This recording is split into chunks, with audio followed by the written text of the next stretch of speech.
comment l'extrême droite réussit à atteindre les jeunes sur les réseaux sociaux?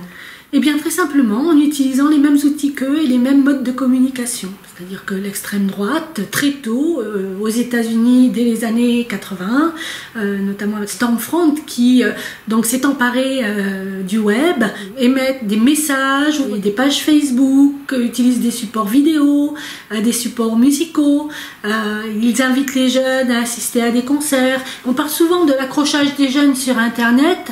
En fait, l'accrochage ne se fait pas forcément sur Internet. On les accroche pour venir assister à des événements, des combats, avec les arts martiaux par exemple.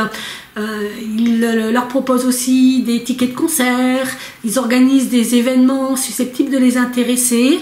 Et c'est lors de ces événements qu'apparemment les jeunes sont réellement accrochés pour adhérer à leur idéologie, leur mouvance. Donc ils sont très actifs sur les réseaux sociaux, ils ont très bien compris que c'était le moyen de communiquer avec les jeunes, puisque nos jeunes communiquent essentiellement sur ces réseaux sociaux par internet, ou par SMS ou Twitter par exemple. Donc ils se sont emparés du monde virtuel pour les attirer au travers de jeux vidéo aussi. Et là, on atteint particulièrement les garçons. Les groupes d'extrême droite jouent beaucoup sur les stéréotypes de masculinité, d'où les combats à l'art martial, par exemple.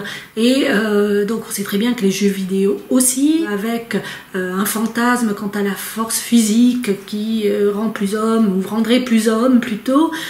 Donc, ils utilisent les mêmes canaux qu'eux et ils jouent sur le fait que les jeunes peuvent être maîtres de leur destin, être acteurs de leur avenir, un fantasme de pouvoir d'agir en essayant de convaincre les jeunes qu'en adhérant à leurs idéologies, ils seront plus adultes et mieux considérés. Une enquête qui a été menée en Pologne qui montre qu'effectivement la fachosphère n'hésite pas parfois à payer des jeunes pour diffuser les idées relevant du populisme, d'intolérance haineuse en ligne. Les jeunes, quand ils entrent dans ces réseaux-là, ont le sentiment que tout le monde pense comme eux, puisqu'ils ne fréquentent en ligne que des personnes qui pensent dans le même sens.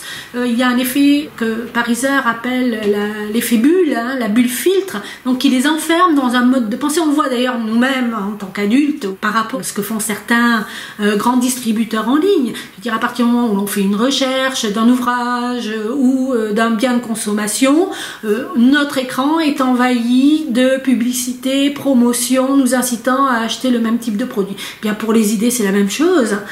Donc on enferme les jeunes dans cette bulle filtre qui leur donne le sentiment que tout le monde pense de la même manière. Cependant, l'enquête montre aussi que les jeunes qui publient ce type de messages moyennant finance sont des jeunes qui les auraient publiés de toute manière, sans être rémunérés.